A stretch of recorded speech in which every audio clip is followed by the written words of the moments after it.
Hello everyone, welcome to Nepal online school. Nepal online स्कुलको YouTube च्यानलमा यहाँहरूलाई धेरै धेरै स्वागत छ।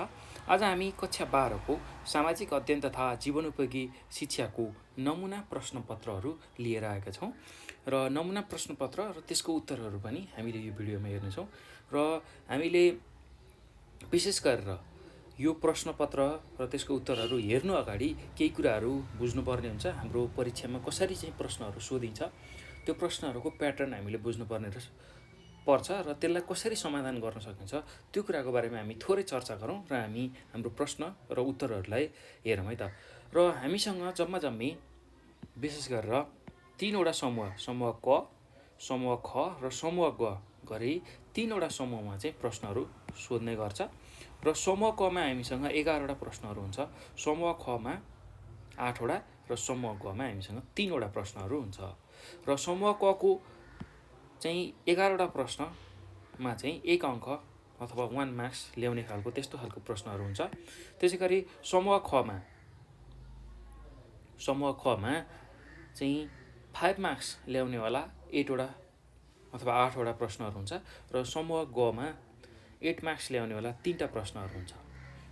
र विशेष गरेर समूह ख र समूह गमा चाहिँ अर क्वेसनहरू पनि आउँछ र समूह गको चाहिँ 21 नम्बरमा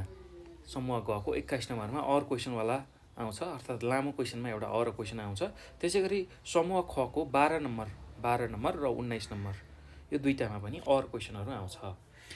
यसरी चाहिँ क्वेसनहरू तपाईँहरूलाई सोध्ने गर्छ परीक्षामा र अब यो क्वेसनहरूलाई कति समयमा हामीले गर्न सक्नुपर्छ, कति टाइममा चाहिँ त्यसलाई हामीले गर्न सक्नुपर्छ भन्दाखेरि हामीले समूह क अन्तर्गतको प्रश्नहरूलाई 20 मिनटमा गर्न सक्नुपर्छ। त्यसै गरी समूह ख अन्तर्गतको प्रश्नलाई 94 मिनट र समूह ग अन्तर्गतको प्रश्नलाई चाहिँ हामीले 66 मिनटमा चाहिँ लेख्न सक्यौँ भने हामीले जम्मै 3 घन्टामा 75 अङ्कको चाहिँ एक्जाम लेख्न सक्छौँ। 75 पूर्णाङ्कको चाहिँ प्रश्न र उत्तरहरू लेख्न सक्छौँ। त्यो कुरा हामीले बुझ्नुपर्छ र तपाईँहरूले प्र्याक्टिस गर्दा पनि त्यही अनुसारको प्र्याक्टिस गर्नुहोस्। म सर्ट क्वेसनलाई 20 मिनटमा सक्छु, त्यसै गरी भेरी सर्टलाई 20 मिनट, त्यसै गरी सर्ट क्वेसन छोटो जुन प्रश्न उत्तरहरू हुन्छ त्यसलाई 94 मिनट र समूह ग अन्तर्गतमा पर्ने लामो प्रश्नहरूलाई चाहिँ 66 मिनटमा म लेख्छु भन्ने हिसाबले अहिलेदेखि अभ्यास गर्नुभयो भने एकदम सजिलोसँग तपाईँहरूले चाहिँ सबै क्वेसनहरू एटेम्प गर्न सक्नुहुन्छ।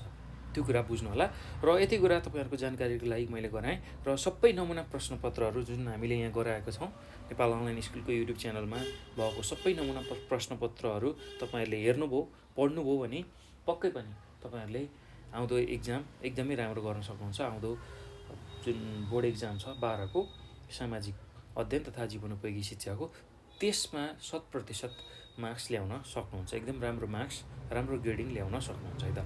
ल, अब हामी यो प्रश्नपत्र र त्यसको उत्तरहरूको बारेमा छलफल गरौँ। समूह क अन्तर्गत चाहिँ हाम्रो अति छोटो अथवा धेरै छोटो प्रश्न उत्तरहरू रहेको हुन्छ र अब पहिलो प्रश्न के छ त्यही पहिलो प्रश्नबाटै हामी अगाडि बढौँ। पहिलो प्रश्न हाम्रो के छ भन्दाखेरि तथ्याङ्क तयारी भनेको के हो भनेर हामीलाई सोधेको छ। अब यसको उत्तरमा हामीले के लेख्छौँ भन्दाखेरि तथ्याङ्क तयारी भनेको तथ्याङ्क निर्माण गर्ने एउटा चरण हो। यस चरणमा तथ्याङ्कलाई सफाई तथा व्यवस्थित गरी अर्को चरणका लागि तयार गरिन्छ भनेर हामीले लेख्न सक्छौँ। त्यस्तै गरेर अब दोस्रो प्रश्नमा जाउँ। दोस्रो प्रश्न के छ भन्दाखेरि बागमती प्रदेशको एक विशेषता उल्लेख गर भनेर सोधेको छ र बागमती प्रदेशको एक विशेषतामा हामीले के लेख्न सक्छौँ भन्दाखेरि बागमती प्रदेशमा हिन्दू धर्मावलम्बीहरूको बाहुल्यता रहेको छ, साथै यहाँ बौद्ध, किराँत, इस्लाम र इसाई धर्मावलम्बीहरू पनि बसोबास गर्छन् अथवा उनीहरूको पनि बसोबास छ भनेर हामीले लेख्न सक्छौँ है त। ल, त्यसै गरी अब प्रश्न नम्बर 3मा जाउँ। प्रश्न नम्बर 3मा के भनेको छ भन्दाखेरि नेपालको संविधानको कतिऔँ धारामा सङ्घ र प्रदेशबीच अन्तर्परिषदको व्यवस्था गरिएको छ भनेर सोधेको छ। अब यसको उत्तरमा हामीले के लेख्छौँ भन्दा नेपालको संविधानको धारा 234मा सङ्घ र प्रदेशबीच अन्तर्प्रदेश परिषदको व्यवस्था गरिएको छ भनेर हामीले लेख्न सक्छौँ।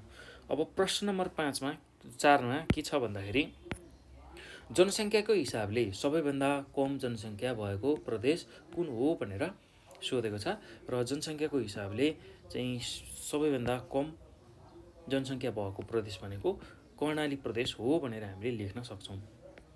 ल त्यसै गरी अब प्रश्न नम्बर 5मा के सोधेको छ भन्दा किर्तिपुरमाथि दोस्रो आक्रमण कहिले भयो भनेर सोधेको छ र यसको उत्तरमा हामीले के लेख्छौँ भन्दा विक्रम सम्वत 1821मा भयो भनेर लेख्छौँ।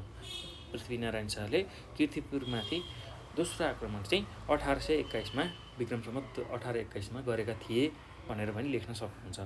अब अर्को प्रश्न के छ भन्दाखेरि मानव संसाधन विकास कति तरिकाबाट गर्न सकिन्छ। अब यसको उत्तरमा हामीले के लेख्न सक्छौँ भन्दा मानव संसाधन विकासका तरिकाहरू र पहिलो तरिका के छ भन्दा शिक्षा, दोस्रो भनेको तालिम अथवा प्रशिक्षण, तेस्रो भनेको कोचिङ, चौथो भनेको स्वाध्यायन र पाँचौँ भनेको कार्यगत तालिम। ल यति कुरा हामीले लेख्न सक्छौँ। अब अर्को प्रश्नमा जाउँ। अर्को प्रश्न के छ भन्दा ससाना राज्यको उदयको कारण लेख अथवा लेख्नुहोस्। अब यसको उत्तरमा हामीले के लेख्न सक्छौँ भन्दाखेरि यो नेपाल एकीकरण हुनुभन्दा अगाडिको चाहिँ कुरा हो। ससाना राज्यहरूको उदय त्यति बेला धेरै भएको थियो। हो त्यो कारण के हो भनेर हामीलाई सोधेको छ। अब त्यसको उत्तरमा मध्यकालमा केन्द्रबाट नियुक्त सामन्तहरू शक्तिशाली हुँदै जानु र स्वतन्त्र राज्य घोषणा गर्नु चाहिँ ससाना राज्यको उदयको प्रमुख कारण हो भनेर हामीले लेख्न सक्छौँ। त्यसै गरी अब अर्को प्रश्न के छ भन्दाखेरि संवेग व्यवस्थापन भनेको के हो भनेर सोधेको छ। अब यसको उत्तरमा हामीले के लेख्न सक्छौँ भन्दाखेरि सकारात्मक तथा नकारात्मक दुवै प्रकारका संवेगप्रति सचेत रहने तथा तिनलाई रचनात्मक तरिकाले परिचालन गर्ने क्षमतालाई संवेग व्यवस्थापन भनिन्छ भनेर हामीले लेख्न सक्छौँ। सकारात्मक तथा नकारात्मक दुवै प्रकारका संवेगप्रति सचेत रहने तथा तिनलाई रचनात्मक तरिकाले परिचालन गर्ने क्षमतालाई संवेग व्यवस्थापन भनिन्छ। अब अर्को प्रश्न छ 9 नम्बरमा के छ भन्दाखेरि नेपालको संविधानको धारा 51 को उपधारा 9 मा नेपालको विदेशी नीतिका बारेमा उल्लेख गरिएको कुनै कुराहरू उल्लेख गर्नुहोस्। कुनै एउटा कुरा चाहिँ हामीले लेख्नु पर्यो। अब यसको उत्तरमा हामीले के लेख्न सक्छौँ भन्दाखेरि नेपालको संविधानको धारा 51 को उपधारा 9 मा नेपालको विदेशी नीति चाहिँ कस्तो खालको रहेको छ भन्दाखेरि सबैको सार्वभौमिकता र त्यसै गरी दोस्रो भनेको भौगोलिक अखण्डताको सम्मान गर्ने र त्यसै गरी अब अर्को प्रश्न के छ भन्दाखेरि सहरीकरणको परिभाषा उल्लेख गर्नुहोस् भनेर सोधेको छ। ल अब सहरीकरण भन्ने बित्तिकै हामीले के कुराहरू लेख्नुपर्ने छ भन्दाखेरि सहर निर्माण हुने प्रक्रियालाई सहरीकरण मानिन्छ। जोन फ्राइडम्यानले जुन सन् 2002 मा दिएको अनुसार उनले दिएको परिभाषा अनुसार चाहिँ सहरीकरण भन्नाले जनसङ्ख्या, आर्थिक क्रियाकलाप र सहरी जीवनशैलीमा सामाजिक सांस्कृतिक सहभागिता जनाउँछ भनेर हामीले लेख्न सक्छौँ। त्यसै गरी अब प्रश्न नम्बर चाहिँ 11 मा के सोधेको छ भन्दाखेरि परिवारप्रति तपाईँको भूमिका के हुन सक्ला? एक वाक्यमा उत्तर लेख्नुहोस्। परिवारप्रति तपाईँको भूमिका के हुन सक्ला? एक वाक्यमा उत्तर लेख्नुहोस् भनेको छ। अब यसको उत्तरमा हामीले के लेख्न सक्छौँ भन्दा परिवारप्रति मेरो भूमिका भनेको के हुन सक्छ भन्दा आफ्नो परिवारको सम्मान गर्नु, त्यस्तै आफ्नो सापेक्षिक दायित्व पुरा गर्नु अर्थात् समयअनुसारको दायित्व पुरा गर्दै जानु र स्वस्थ आनीबानीको विकास र सचेतना हुनु हुन्छ। ल यति कुरा हामीले लेख्न सक्छौँ।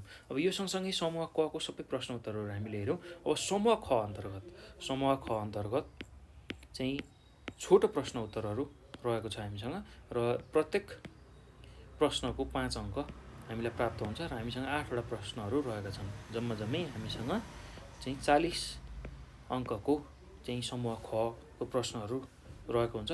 र त्यही अनुसार हामीले उत्तर लेख्नुपर्ने हुन्छ।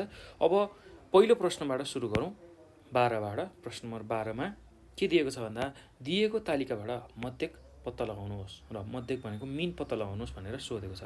र यसरी हामीलाई एक्स भ्यालु दिएको छ, एफ भ्यालु दिएको छ। र अब यसबाट हामीले के कुरा जान्नुपर्छ भन्दाखेरि जहिले पनि यसरी डेटा दिँदाखेरि अब यो डेटा कस्तो खालको डेटा हो त्यसलाई सुरुमा हामीले बुझ्नु पर्यो। त्यो डेटालाई हामीले बुझ्नु पर्यो। अहिले हामीलाई कस्तो डेटा दिएको छ भन्दाखेरि कन्टिन्युअस डेटा दिएको छ।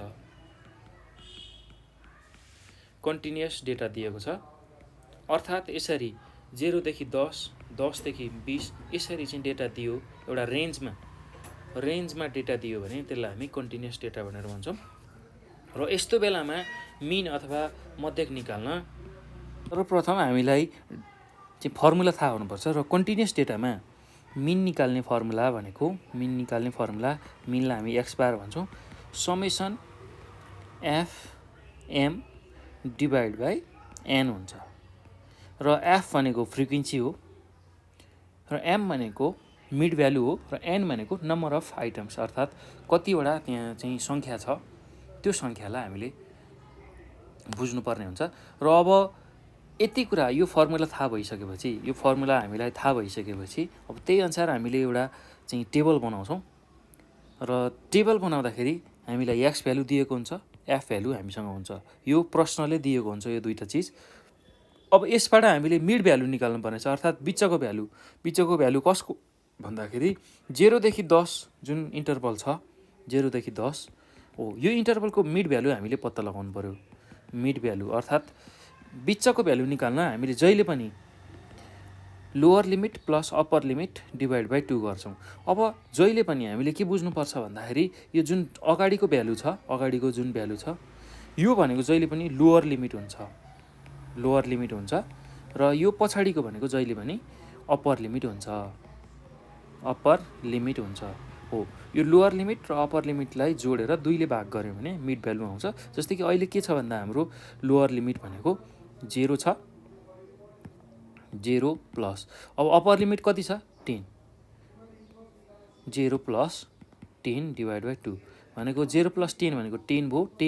10लाई 2 ले भाग गर्दाखेरि कति आउँछ 5 हो। यसरी चाहिँ मिड भ्यालु आयो। अब त्यसै गरी अर्को 10 देखि 20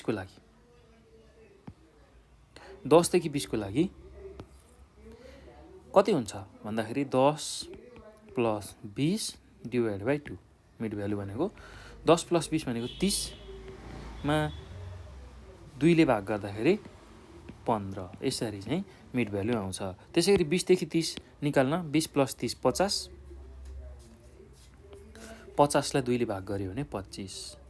त्यसै गरी 35 देखि 35 कुनको मिड भ्यालु आउँछ भन्दाखेरि 30 देखि 40 को 30 प्लस 40 भनेको 70, 70लाई 2 ले भाग गऱ्यो भने 35। त्यसै गरी 40 देखि 50 को मिड भ्यालु भनेको 40 प्लस 50 भनेको 90, 90लाई 2 ले भाग गर्दा 45। यसरी चाहिँ मिड भ्यालु हामीले निकाल्न सक्छौँ। अब यो आइसक्यो, एफ पनि आयो एम पनि आयो भनेपछि एफ पनि आयो र एम पनि आयो भनेपछि यो दुईटालाई हामीले मल्टिप्लाई गर्छौँ। यो 15 × 5 गर्दा 75, त्यसै गरी 25 × 15 गर्दा 375, त्यसै गरी 10 × 25 गर्दा 250 र 20 × 35 गर्दा 700 र 30 × 45 गर्दा 1350 हो। अब यो आइसकेपछि हामीलाई चाहिएको हाम्रो फर्मुलामा चाहिएको समेसन एफएमको भ्यालु हो, र समेसन एफएमको भ्यालु निकाल्न हामीले जुन एफएमको जुन सबै भ्यालुहरू छ यसलाई जोड्छौँ। 75, 375, 250, 700, 1350 यो सबैलाई जोड्दाखेरि हाम्रो भ्यालु भनेको कति आउँछ 2750 आउँछ। हो, यो 2750 यहाँ आउँछ। र एन भनेको जहिले पनि के हुन्छ भन्दा यो जुन फ्रिक्वेन्सीहरू दिएको छ यो भ्यालुहरूलाई जोड्यौँ भने यो फ्रिक्वेन्सीलाई हामीले जोड्यौँ भने 15, 25, 10, 20, 30 यसलाई जोड्दाखेरि यसको भ्यालु कति आउँछ भन्दा 100 आउँछ। र अब यो आइसकेपछि मिन निकाल्ने फर्मुला भनेको समेसन एफएम बाई एन हो। समेसन एफएमको भ्यालु हाम्रो कति आएको छ भन्दा 2750 आएको छ। 2750 यसलाई यहाँ माथि राख्छौँ र एनको भ्यालु हामीसँग कति छ भन्दा 100 छ। र यसलाई 2750लाई 100ले भाग गर्दाखेरि हाम्रो चाहिँ कति आउँछ भ्यालुभन्दा 27.5 आउँछ र यो नै मिन अथवा एभरेज हो भनेर हामीले लेख्न सक्छौँ है त। ल यति कुराहरू तपाईँहरूले हिसाब सोध्यो भने यसरी गर्न सक्नुपर्छ। अब क्वेसन सोध्छ जहिले पनि प्रश्न नम्बर 12मा। अब त्यो अर्को क्वेसन के छ भन्दाखेरि पाश्चात्य चिन्तनको विकासमा प्लेटो, अरस्तु र सुकरातको भूमिकालाई वर्णन गर्नुहोस् भनेर चाहिँ सोधेको छ। पाश्चात्य चिन्तनको आधारमा अथवा त्यसको विकासमा चाहिँ प्लेटो, अरस्तु र सुकरातको कस्तो खालको भूमिका छ त्यसलाई वर्णन गर्नुहोस् भनेको छ। र हामीसँग दुईवटा चिन्तनहरू छ, एउटा पूर्वीय चिन्तन छ र अर्को पाश्चात्य चिन्तन छ, पश्चिमी देशहरूको मा भएको चिन्तनहरू छ। त अहिले चाहिँ हामीलाई प्रश्नले पाश्चात्य चिन्तनको विकासमा प्लेटो, अरस्तु र सुकरातले कस्तो खालको भूमिकाहरू चाहिँ निभाए त्यो कुराको बारेमा सोधेको छ। अब यसको उत्तरमा हामीले के लेख्न सक्छौँ भन्दाखेरि पाश्चात्य चिन्तन परम्पराको मूल स्रोत प्राचीन ग्रिस हो। ग्रिसका दार्शनिकहरू सोक्रेटस, जसलाई हामी सुकरात भनेर भन्छौँ, प्लेटो र एरिस्टोटल, जसलाई हामी अरस्तु भनेर भन्छौँ हो, अरस्तुका विचारको चाहिँ पाश्चात्य चिन्तनमा प्रभाव वर्तमान युगमा पनि स्पष्ट देख्न सकिन्छ। सोक्रेटसका शिष्य प्लेटो र प्लेटोका शिष्य एरिस्टोटल हुन्। सोक्रेटसका शिष्य प्लेटो र प्लेटोका शिष्य एरिस्टोटल हुन्। सोक्रेटसको तार्किक बहसको शैलीलाई पाश्चात्य दर्शनको आधारशिला मानिन्छ। प्लेटोले ज्ञानका सबै विधाहरूमध्ये दर्शन नै श्रेष्ठ रहेको कुरामा जोड दिएका थिए। दार्शनिक शासक नै आदर्श शासक हुन सक्ने उनको मान्यता थियो। पाश्चात्य नीतिशास्त्रको विकासमा उनको प्रभावकारी योगदान छ। आधुनिक विश्वविद्यालयहरूलाई प्लेटोको एकाडेमिकै विकसित रूप मानिन्छ। प्लेटोको शिष्य एरिस्टोटलले भौतिक जगत र मानव समाजको अध्ययनलाई अगाडि बढाए। त्यसै गरेर अब उनले दर्शनको तुलनामा साहित्यलाई प्राथमिकता दिएको देखिन्छ। प्रकृति विज्ञानमा पनि उनको गहन रुचि थियो। एरिस्टोटलका बहुमुखी प्रतिभालाई देखाउने अनेकौं ग्रन्थहरू उपलब्ध छन्। पाश्चात्य तर्कशास्त्र, नीतिशास्त्र, राजनीतिशास्त्र, कला, दर्शन, विभिन्न शाखाहरू र प्रकृति विज्ञानका अनेकौं शाखाहरूमा समेत उनको निर्णायक प्रभाव रहेको देखिन्छ। पाश्चात्य सन्दर्भमा जीवनोपयोगी शिक्षाका धेरै कुराहरू एरिस्टोटलसँग सम्बद्ध देखिन्छ भनेर हामीले यसको उत्तर लेख्न सक्छौँ। अब यो पछि हामी अर्को प्रश्नमा जाउँ। अर्को प्रश्न के छ भन्दाखेरि दर्शनलाई बौद्धिक साथसाथै प्रायोगिक विधा पनि भनिन्छ किन भनेर सोधेको छ। ल अब यसको उत्तरमा हामीले के लेख्न सक्छौँ भन्दा दर्शन भन्नाले प्रकृति, ईश्वर, ज्ञान, विज्ञान, वस्तु, जीवन र चेतनाको बारेमा विवेचना र विश्लेषण हो। दर्शन वा दर्शनशास्त्र ज्ञानको एक विधा हो। ज्ञानका विधाहरू विभिन्न छन्। गणित, भौतिकशास्त्र, जीवनशास्त्र अथवा जीवशास्त्र, वनस्पतिशास्त्र, समाजशास्त्र, राजनीतिशास्त्र आदि। दर्शनशास्त्र पनि ज्ञानका एक विधाका रूपमा अध्ययन अध्यापन गरिन्छ। दर्शन भन्नाले ज्ञान एवं सत्यको खोजी गर्ने विधालाई जनाइन्छ। दर्शनले जीवन र जगतको यथार्थ अन्वेषण, विश्लेषण एवं चिन्तन गर्न सिकाउँछ। दर्शनमा तर्कपूर्ण, विधिपूर्वक एवं क्रमबद्ध विचारहरूको पद्धति रहेको हुन्छ। दर्शनले जीवन र जगतबारे मानव अनुभव र अनुभूतिलाई व्याख्या तथा विश्लेषण गर्न तथ्य, तर्क र विचारको प्रयोगका विधिहरू सिकाउँदा विभिन्न दर्शनका आधारमा विभिन्न विश्व दृष्टिकोणहरू तथा जीवन दर्शन निर्धारित हुन्छन्। दर्शनले जीवन जगतका सबै विषयवस्तुलाई अध्ययन गर्छ। दृश्यमान जगत मात्र नभएर अदृश्यमान वा अस्तित्वबारे यकिन नभइसकेका तत्त्वबारे समेत दर्शनमा सरोकार राखिएको हुन्छ। ईश्वर, सृष्टि, अस्तित्व, चेतना, पदार्थ, विश्व समाज, कर्तव्य, धर्म, आस्तिकता वा नास्तिकता, पाप, पुण्य, मरणोत्तर अवस्था, सामाजिक सम्बन्ध तथा अन्य धेरै विषय वस्तुहरू दर्शनकै दायरामा पर्छन्।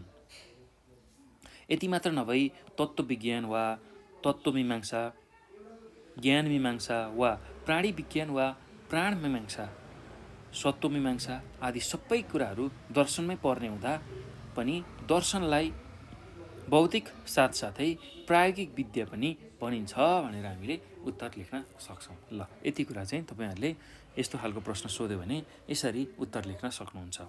अब यो पछि अर्को प्रश्नमा जाउँ। अर्को प्रश्न के छ भन्दाखेरि जिपिएसको महत्त्व र प्रयोग उल्लेख गर्नुहोस् भनेर प्रश्नले सोधेको छ। ल, जिपिएस, यसको उत्तरमा हामीले के लेख्न सक्छौँ भन्दा जिपिएसले जस्तोसुकै समय र मौसममा काम गर्छ।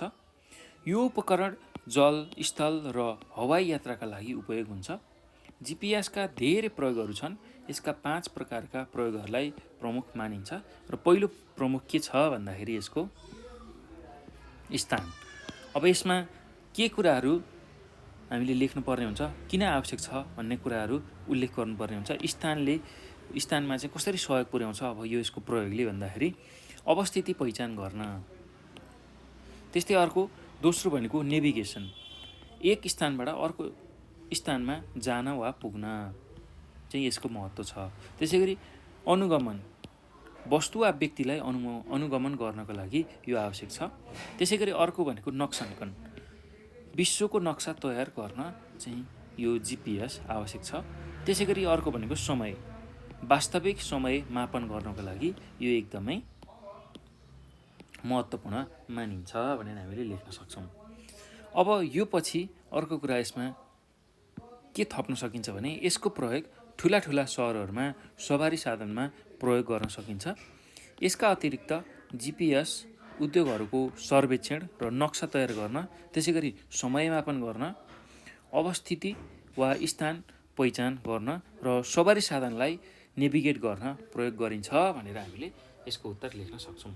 अब यो पछि हामी प्रश्न नम्बर 15 मा जाउँ। प्रश्न नम्बर 15 मा के सोधेको छ भन्दाखेरि तपाईँको विचारमा ससाना राज्यको उदय हुनुका कारणहरू उल्लेख गर्नुहोस् भनेर सोधेको छ। अब यसको उत्तरमा हामीले के कुराहरू लेख्न सक्छौँ भने मेरो विचारमा ससाना राज्यको उदय हुनुका प्रमुख कारण यस प्रकारका छन्। अब पहिलो कारण भनेको भौगोलिक विकटता र दूरीका कारणले गर्दा प्रशासनिक दृष्टिले टाढाका क्षेत्रहरू केन्द्रको नियन्त्रणमा रहन नसक्नु।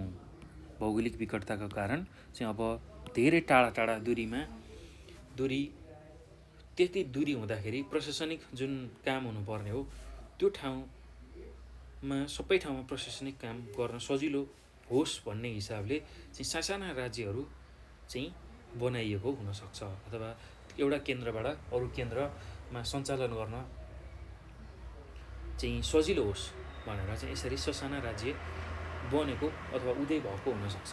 त्यस्तै दोस्रो बुँदामा के लेख्न सकिन्छ भने मध्यकालमा केन्द्रबाट नियुक्त सामन्तहरू शक्तिशाली हुँदै जानु र स्वतन्त्र राज्य घोषणा गर्नु।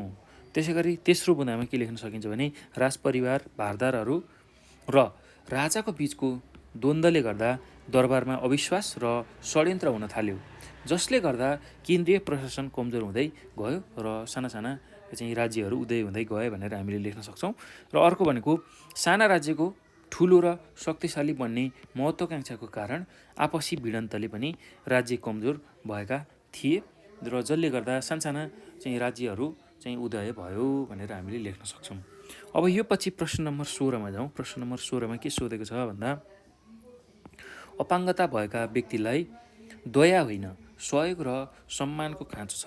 यस भनाइलाई आफ्ना विचारहरू समेटेर एक सम्पादकीय लेख्नुहोस् भनेर सोधेको छ। ल, अब सम्पादकीय लेख्दाखेरि जहिले पनि हामीले के ख्याल गर्ने भन्दा सुरुमा कुन पत्रिकामा लेख्ने हो त्यो सम्पादकीय जहाँनिर लेखिन्छ, जुन पत्रिकालाई लेखिन्छ त्यसको नाम लेख्नु पऱ्यो अनि ठेगाना लेख्नु पऱ्यो।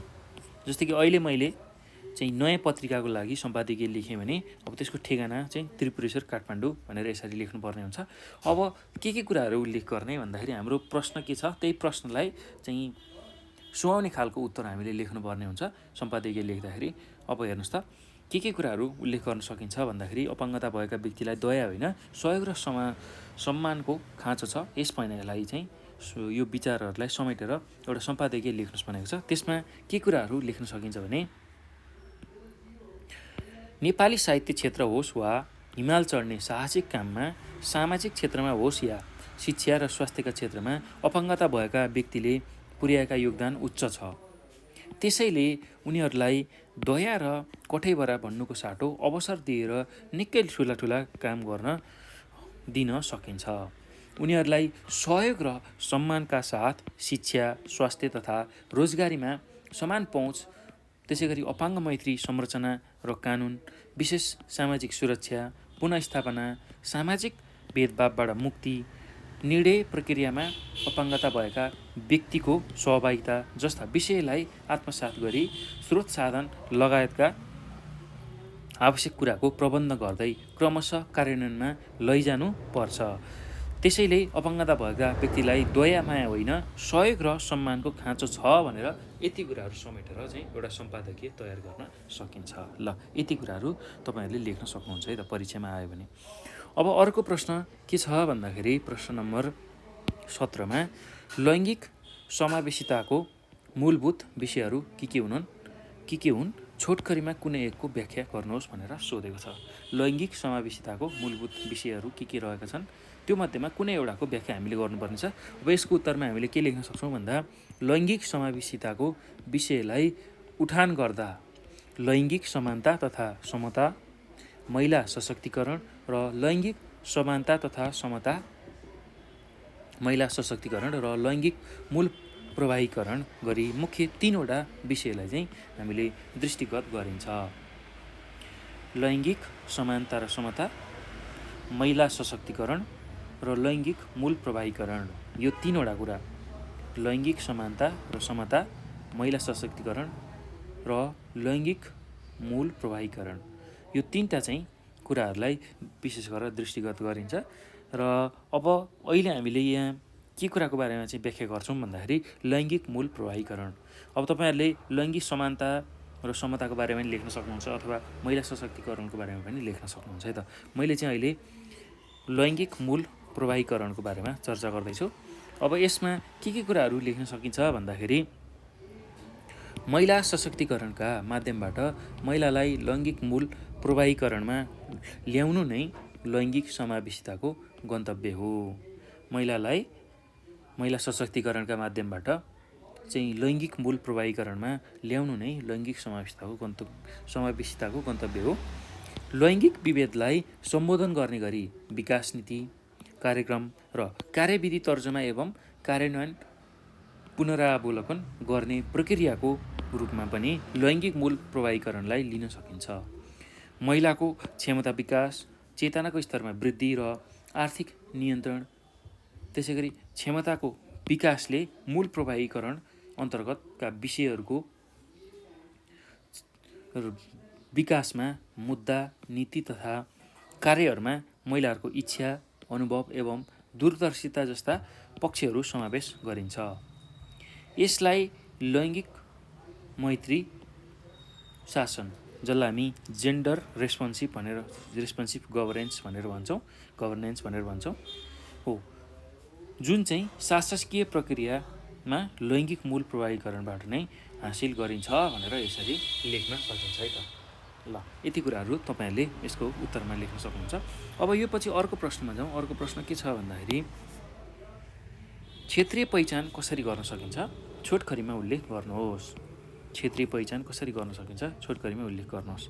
अब यसको उत्तरमा हामीले के लेख्न सक्छौँ भन्दा नेपालमा क्षेत्रीय पहिचानलाई भौगोलिक र प्रशासनिक गरी 2 किसिमले हेर्न सकिन्छ। भौगोलिक अवस्थाका आधारमा हिमाली, पहाडी र मधेसी गरी 3 क्षेत्रका अलग अलग पहिचान चाहिँ कायम भएको देखिन्छ।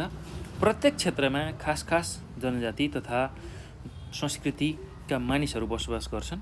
प्रत्येक प्रदेशको चाडपर्व, खानपान, वेशभूषा एवं संस्कारहरूमा फरक पहिचान झल्किन्छ। हरेक प्रदेशमा एउटै जाति, भाषा र संस्कृतिमा पनि फरक पहिचान कायम भएको देखिन्छ। नेपालमा सङ्घीय राज्य प्रणाली लागू भएपछि प्रशासनिक रूपमा 7 प्रदेशहरू रहेका छन्। ती 7वटा प्रदेशका मानिसहरूको पेशागत पहिचान पनि रहेको हुन्छ। जस्तै 1 नम्बर प्रदेशका मानिसहरू चाहिँ सगरमाथा, कञ्चनजङ्घा, चिया बगान र अरुण नदी, त्यसै गरी किराँत भाषा र संस्कृति आदिमा आफ्नो पहिचान देख्छन्। त्यस्तै गरेर मधेस प्रदेशका मानिसहरू जनकपुर धाम र अन्नको भण्डार, मिथिला भाषा र संस्कृति, मिथिला सभ्यता र संस्कृति आदिलाई आफ्नो पहिचान ठान्न सक्छन्। त्यस्तै गरेर गण्डकी प्रदेशका मानिसहरूले गौतम बुद्धको जन्मस्थल लुम्बिनी र तराईको अन्ड भण्डार, त्यसै गरी अवधी भाषा र संस्कृतिमा चाहिँ गर्व गर्छन्।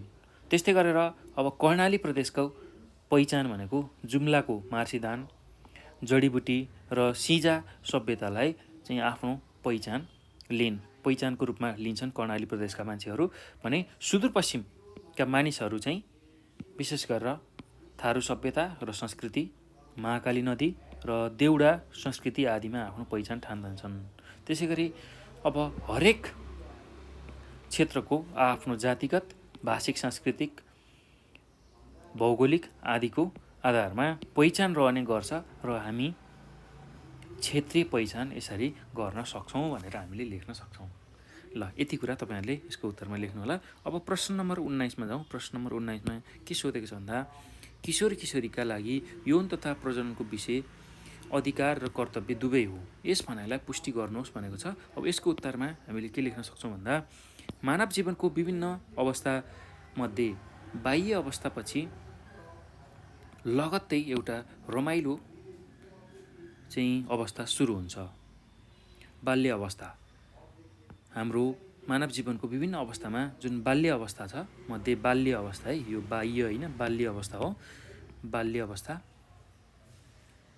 त्यो कुरा बुझ्नु होला। बाल्य अवस्थापछि लगत्तै एउटा रमाइलो अवस्था सुरु हुन्छ, जुन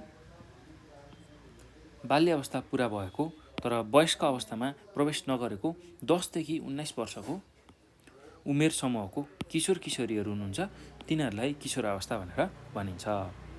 मानव जीवनको विभिन्न अवस्थामध्ये बाल्य अवस्थापछि लगत्तै एउटा रमाइलो अवस्था सुरु हुन्छ, जुन बाल्य अवस्था पुरा भएको तर वयस्क अवस्थामा प्रवेश नगरेको 10 देखि 19 वर्षको उमेर समूहका किशोर किशोरीहरू हुनुहुन्छ, त्यसलाई किशोरावस्था भनिन्छ।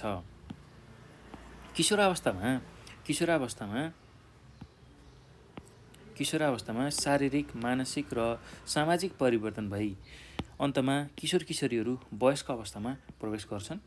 किशोर अवस्थामा विशेष एवं संवेदनशील चाहिँ अवस्था रहेको हुन्छ। अब यस अवस्थामा यौन तथा अन्य कुराहरूमा बढी उत्सुकता हुने र ती कुराहरूमा अनुभव गर्न खोज्ने क्रममा असुरक्षित यौन सम्पर्क तथा अन्य कतिपय जोखिमपूर्ण क्रियाकलापहरू हुन सक्छन्। यस विषयमा यथार्थ जानकारी गराउनु स्वास्थ्यकर्मी, अभिभावक, शिक्षक, समुदाय र राज्यको पनि दायित्व हो। यौन तथा प्रजनन अधिकारहरू आधारभूत मानव अधिकारहरू हुन्।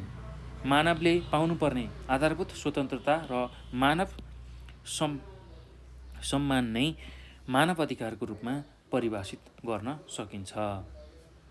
यौन तथा प्रजनन अधिकार भनेको कुनै पनि व्यक्तिको सर्वसुलभ र पहुँचयोग्य स्वास्थ्य सेवा सुविधा पाउने मौलिक अधिकार हो, जसले यौन तथा प्रजनन अधिकारको उपभोग सुनिश्चित गर्नमा सहयोग गर्छ। र त्यसैले किशोर किशोरीको लागि यौन तथा प्रजननको विषय चाहिँ अधिकार र कर्तव्य दुवै हो भनेर हामीले लेख्न सक्छौँ है त। अब यो पछि अर्को प्रश्न 19 नम्बरमा अरमा सोध्छ, अथवामा प्रश्न सोध्छ। दुईवटा प्रश्नमध्ये तपाईँहरूले कुनै एउटा चाहिँ लेख्नुपर्ने हुन्छ।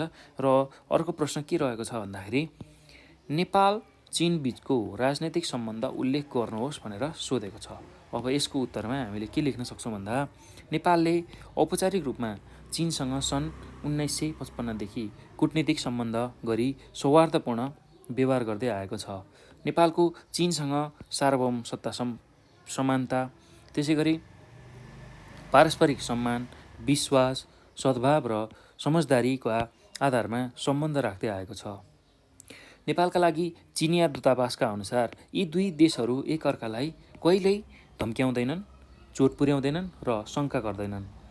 यसका साथै यी सधैँ एकअर्कालाई सम्मान गर्छन्, विश्वास गर्छन्, सहयोग गर्छन् त्यसै गरी चीनले अवलम्बन गर्दै आएको एक चीन नीतिलाई नेपालले सधैँ आत्मसात गरेको छ। समय समयमा चीनको उच्च राजनीतिक नेतृत्व नेपाल आउने गर्छन्। त्यसै गरी नेपालको राजनीतिक नेतृत्वबाट पनि समय समयमा चीनको भ्रमण गर्दै आएको छ। यसले पनि दुई देशका बीचमा राजनीतिक सम्बन्ध प्रगाढ छ भन्न सकिन्छ। राजनीतिक रूपमा दुवै देशले एकअर्काको आन्तरिक मामिलामा कुनै हस्तक्षेप नगर्ने नीति अवलम्बन गरेका छन् भनेर हामीले यसको उत्तरमा लेख्न सक्छौँ। अब यो पछि हामी समूह ग अन्तर्गतको प्रश्न उत्तरहरू हेर्छौँ। समूह गमा हामीसँग लामो प्रश्न उत्तरहरू रहेको हुन्छ र हामीसँग 3वटा प्रश्न उत्तरहरू रहेको हुन्छ र प्रत्येकले 8 अङ्क ल्याउनको लागि सहयोग गर्छ र जम्मै 24 अङ्क चाहिँ हामीले हेर्नुपर्ने हुन्छ समूह गमा। समूह गको 24 अङ्कको समाधान हामीले हेर्नुपर्ने हुन्छ। र पहिलो प्रश्न के छ अब समूह गमा भन्दाखेरि जीवन दर्शनको परिचय दिँदै सामाजिक मूल्य मान्यताहरू र सामाजिक व्यवहार वा विश्व दृष्टिकोण प्रस्ट्याउनुहोस् भनेर सोधेको छ। अब यसको उत्तरमा हामीले के लेख्न सक्छौँ भन्दा जीवन दर्शन भन्नाले मानिसले आफ्नो जीवनको कारण, प्रयोजन र लक्ष्यबारे कस्तो दार्शनिक मान्यता अवलम्बन गर्छ भन्ने बुझिन्छ। जीवनको मार्गनिर्देशन दर्शनका रूपमा कुनै दर्शन विशेषलाई अवलम्बन गरियो भने त्यो नै जीवन दर्शन बन्छ। यसरी कुनै दर्शनलाई मार्गनिर्देशक मानेर अवलम्बन गर्दा दैनिक जीवनका क्रियाकलापहरूका साथै तर्क र विचार पनि सोही दर्शनका विधि र मान्यता अनुसार गरिएको हुन्छ। विभिन्न विश्व दृष्टिकोणबाट बुझिने जीवन र जगत विश्व दृष्टिकोण अनुसार फरक हुन्छ। त्यसै गरी विभिन्न विश्व दृष्टिकोणबाट जीवन र जगतको विश्लेषण विभिन्न तरिकाले गर्न सकिन्छ। विभिन्न विश्व दृष्टिकोण हुनेहरूको वैचारिक मत भिन्नता तथा द्वन्द्व समेत हुन सक्छ। चेतनालाई प्रधान मान्ने वा पदार्थलाई प्रधान मान्ने वा चेतना र पदार्थ दुवैको सत्यका सम्बन्धलाई मान्ने भन्ने 3 अलग विश्व दृष्टिकोणले जीवन र जगतप्रतिको फरक बुझाइ देखाउँछन्। युरोपमा चर्चलाई मान्ने अगस्टिन जस्ता विचारकहरूले यो संसार मूलत पापमय भएको र ईश्वरको अनुग्रहको मात्र पापबाट उद्धार तथा स्वर्ग मिल्ने प्रचार गरे। त्यसै गरी इमानुएल कान्ट लगायतका दार्शनिकहरूले ज्ञानका लागि कुनै ईश्वरीय कृपा आवश्यक नपर्ने र मानव मस्तिष्कले ज्ञानको असीमित प्राप्ति र वैदिक तर्कमार्फत सत्यको साक्षात्कार गर्न सक्ने निष्कर्ष दिए।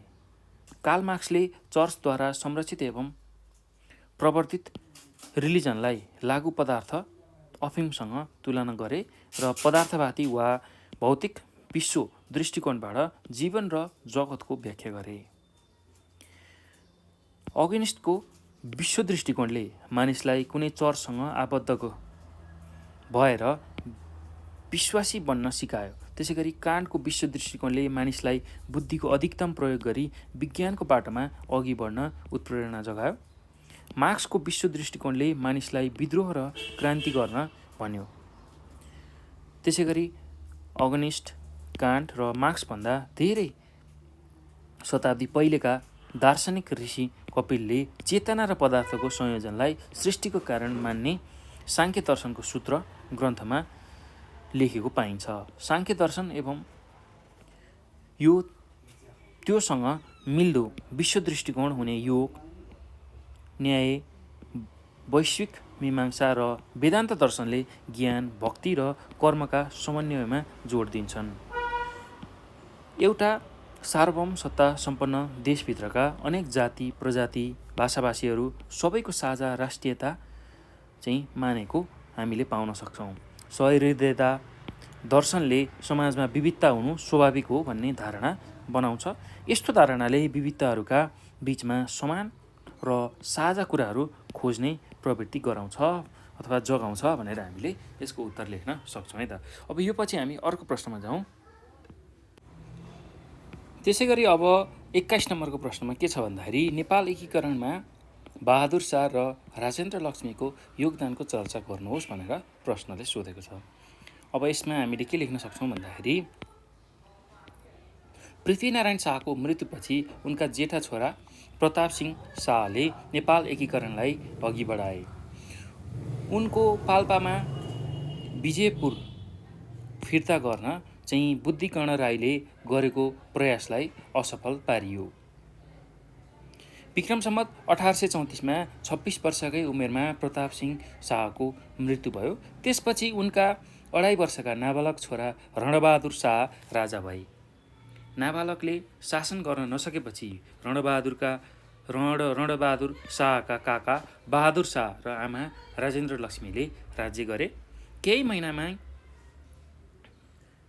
नै देवर भाउजूका बीचमा खटपट भएपछि रानी राजेन्द्र लक्ष्मीले छोरा रणबहादुर शाहको नायब भई शासन गर्न थालिन्।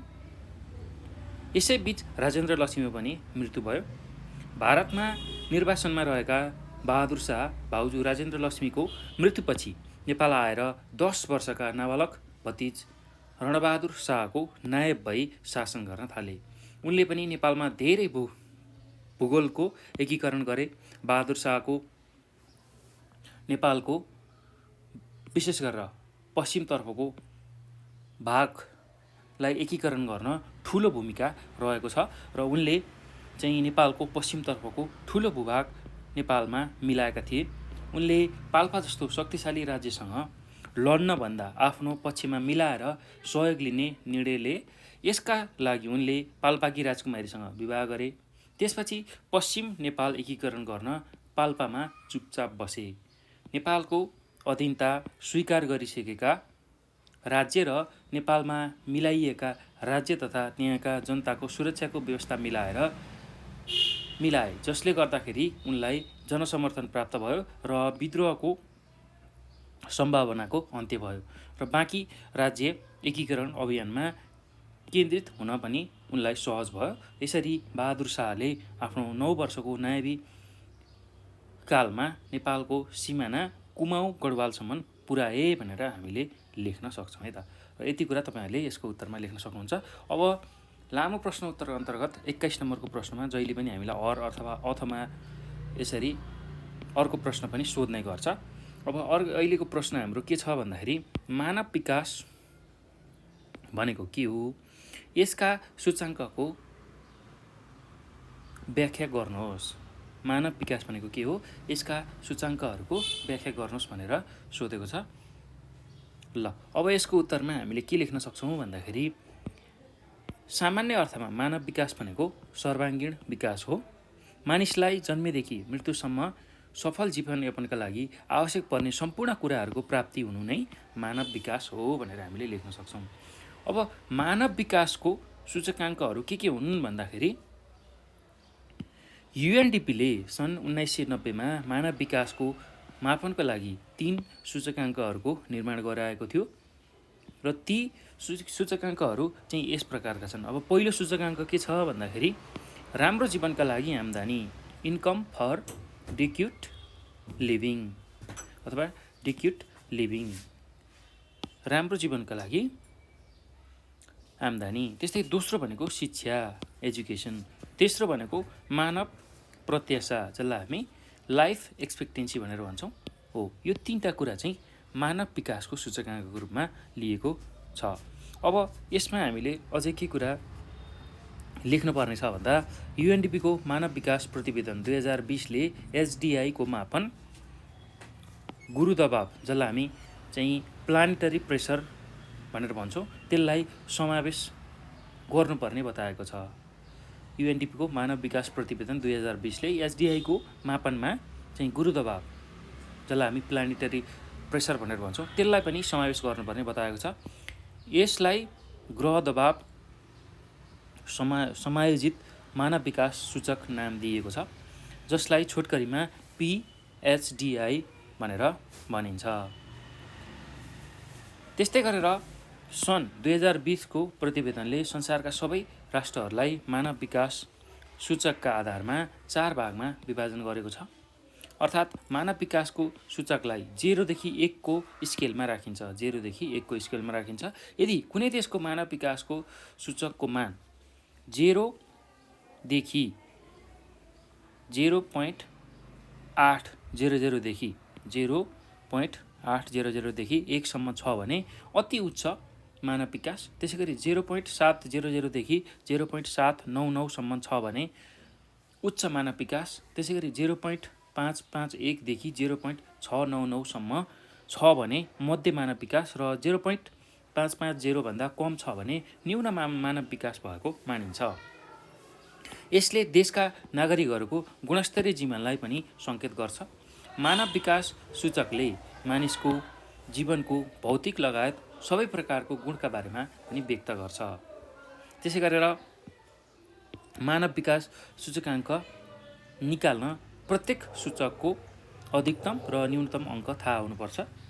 मानव विकास सूचकले देशको साधन र स्रोतलाई आय प्राप्त गर्न, त्यसै गरी शिक्षा प्राप्त गर्न र उच्च आयु प्राप्त गर्ने कार्यमा लगाउन प्रोत्साहन गर्ने भएकाले देशको आर्थिक विकास वृद्धि हुने देखिन्छ। मानिसका लागि आवश्यक पर्ने महत्त्वपूर्ण पक्ष भनेको आम्दानी हो। त्यसका साथसाथै शिक्षा, राम्रो आयु र स्वच्छ वातावरण पनि हुन्छ भनेर हामीले लेख्न सक्छौँ। अब त्यसै गरी अर्को के कुरा यसमा लेख्न सकिन्छ भने UNDP को मानव विकास प्रतिवेदन 2020 का अनुसार संसारमा मानव विकास सूचक 0.602 छ र विश्वमा मानव विकासको स्तरमा नेपाल चाहिँ 142औं स्थानमा रहेको छ। नेपाल मध्यम मानव विकास भएको देशभित्र पर्छ भनेर यति कुराहरू पनि हामीले लेख्नुपर्ने हुन्छ है त। ल यति कुरा तपाईहरुले लेख्न सक्नुहुन्छ। अब यो पछि अर्को प्रश्न के छ भन्दाखेरि अन्तिम प्रश्न के छ भन्दा नेपालको वैदेशिक व्यापारको दिशालाई समीक्षा गर्नुहोस् भनेर सोधेको छ। नेपालको वैदेशिक व्यापारको दिशालाई समीक्षा गर्नुहोस्। अब यसको उत्तरमा हामीले के कुराहरू लेख्न सक्छौँ भने वैदेशिक व्यापारको दिशा भन्नाले नेपालले वस्तु निर्यात र आयात गर्ने देशहरू भन्ने बुझिन्छ। अर्को शब्दमा वैदेशिक व्यापारको दिशा भनेको निर्यात गन्तव्य र आयातको स्रोत हो। कहाँनिर कुन ठाउँमा चाहिँ निर्यात गरिन्छ कुन देशमा र कहाँबाट चाहिँ त्यो आयात गरिन्छ, किनिन्छ, कहाँनिर लगेर बेचिन्छ, त्यो कुरा हो। नेपालको वैदेशिक व्यापार धेरै हदसम्म भारत केन्द्रित छ। कुल आयात तथा निर्यात सबैमा भारतसँगको अंश झन्डै 2/3 रहेको छ। भारत पछाडि नेपालको वैदेशिक व्यापारको दोस्रो ठुलो साझेदार चीन हो। पछिल्लो समय भारत र चीन बाहेक विश्वका अन्य देशहरूसँग नेपालको व्यापारिक सम्बन्ध क्रमशः विस्तार भइरहेको छ। सन् 1960 सम्म चाहिँ नेपालको निर्यात र आयात व्यापार चाहिँ भारतसँग केन्द्रित थियो। सन् 1960 सम्म नेपालको निर्यात र आयात व्यापार चाहिँ भारतसँग मात्र थियो, केन्द्रित थियो। त्यसपछि विक्रम सम्वत 2021 सालमा नेपालको कुल वैदेशिक व्यापारको 90% कारोबार भारतसँग मात्र हुने गरेको थियो। यो कारोबार विक्रम सम्वत 2032 सालमा 82.1%, त्यसै गरी विक्रम सम्वत 2051 मा 27.4% र विक्रम सम्वत 2055 सालमा चाहिँ 26.41% मा झरेको थियो। आर्थिक वर्ष 2055-56 अथवा 57 देखि पेट्रोलियम पदार्थको आयातलाई भारततर्फको व्यापारमा हिसाब गर्न थालेपछि भारतसँगको कारोबार बढ्न थालेको हो। र वैदेशिक व्यापारको दिशालाई तलको तालिकामा देखाइएको छ र हालसालैको 2075-76 को चाहिँ वैदेशिक व्यापार चाहिँ कस्तो छ त, आयात निर्यात कस्तो छ, कुन मुलुकसँग कस्तो खालको छ, यो चाहिँ नेपाल सरकारको अर्थ मन्त्रालयले निकालेको यो तालिका छ, वैदेशिक व्यापारको तालिका। त्यसलाई चाहिँ हामीले लेख्नुपर्ने हुन्छ। र नेपालमा वैदेशिक व्यापारको शिक्षा अथवा वैदेशिक व्यापारको स्थिति कस्तो छ भन्दाखेरि कुल व्यापारमा अंश कति प्रतिशत छ त्यो हामीले हेर्दैछौँ, जसमा आयात कति प्रतिशत हुन्छ, निर्यात कति प्रतिशत हुन्छ, आयात कति प्रतिशत, निर्यात कति प्रतिशत हुन्छ त्यो हेर्छौँ।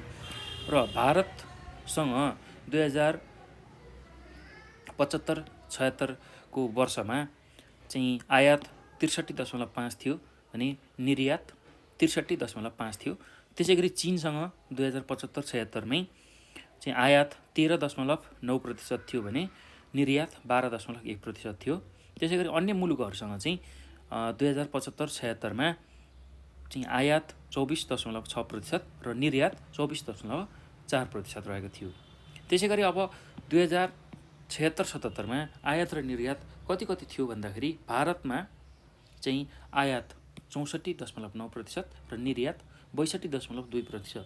त्यसै गरी चीनसँग 2076-77मा आयात कति थियो भन्दा 12.2% र निर्यात 14.1%। र अन्य मुलुकहरूमा चाहिँ 76-77को आयात भनेको 22.9% र निर्यात भनेको 23.9% भनेर यसरी हामीले तालिका बनाएर लेख्न सक्छौँ है त यसको उत्तर। ल एकदम सजिलो छ भाइ बहिनीहरू, एकदम ध्यानपूर्वक तपाईँहरूले चाहिँ यसलाई सुन्नुभयो भने सुनेकै आधारमा पनि धेरै कुराहरू चाहिँ बुझ्न सक्नुहुन्छ र बुझेर लेख्न सक्नुहुन्छ। त्यो हुँदाखेरि एकदम ध्यानपूर्वक चाहिँ यो भिडियोहरू सुन्नु होला, बुझ्नु होला, हेर्नु होला र हेरिसकेपछि तपाईँहरूलाई कुनै ठाउँमा कन्फ्युजन भयो भने तपाईँहरूले हामीलाई 9849595895 यो नम्बरमा चाहिँ कल गरेर आफ्नो जिज्ञासा समस्याहरू भन्न सक्नुहुन्छ, आफूले नबुझेको कुराहरू भन्न सक्नुहुन्छ। त्यसै गरी यही नम्बरको भाइबर अथवा वाट्सएपमा पनि हामीलाई कल गर्न सक्नुहुन्छ। र साथसाथै तपाईँहरूले यो भिडियो हेरिसकेपछि यसलाई ध्यानपूर्वक दोहोऱ्याएर तेह्राएर पनि सुन्नु होला, हेर्नु होला। त्यो गर्नुभयो भने तपाईँको दिमागमा चाँडो कुराहरू घुस्छ र तपाईँहरूलाई बोर्ड एक्जाम तयारी गर्न एकदम सहयोग गर्छ यसले। र साथसाथै अब यो भिडियो हेरिसकेपछि यस्तै खालका जुन नमुना प्रश्नपत्रहरू हामीले गराएर राखेका छौँ त्यो सबै नमुना प्रश्नपत्रहरू तपाईँहरूले हेर्नुभयो भने तपाईँहरूले चाहिँ आफ्नो बोर्डको तयारी एकदम राम्रो तरिकाले गर्न सक्नुहुन्छ र यस्तै खालका प्रश्नहरू नै बोर्डमा सोध्ने गर्छ। त्यो हुँदाखेरि कुनै पनि मोडल सेटलाई नछोडिकन तपाईँहरूले पढ्नुहोला र त्यसरी चाहिँ तयारी गर्नुहोला। र नेपाल अनलाइन स्कुलको जुन फेसबुक छ, टिकटक छ, त्यसमा पनि हामीलाई फलो गर्नुहोला, कमेन्ट गर्नुहोला र लाइक, सब्सक्राइब, सेयर सबैलाई गर्नुहोला। र विशेष गरेर 12 तयारी गरिरहेका साथीहरूलाई चाहिँ सेयर गर्न नभुल्नुहोला। र यो भिडियोले उनीहरूलाई धेरै सहयोग गर्ने हुनाले चाहिँ आफूले यो भिडियो हेरिसकेपछि उनीहरूलाई सेयर गर्नुहोला, आफ्नो साथीहरूलाई सेयर गर्नुहोला। र तपाईँहरूले कुनै जिज्ञासा यो भिडियो हेर्दाखेरि भयो भने हामीलाई सिधै सम्पर्क गर्न सक्नुहुन्छ। त्यसको लागि 9849595895 यो नम्बरमा हामीलाई कल गरेर आफ्नो चाहिँ समस्याहरू भन्न सक्नुहुन्छ है त। ल अब यो भिडियो हेरेर हामीलाई अन्तिमसम्म साथ दिनुभएकोमा यहाँहरूलाई धेरै धेरै धन्यवाद।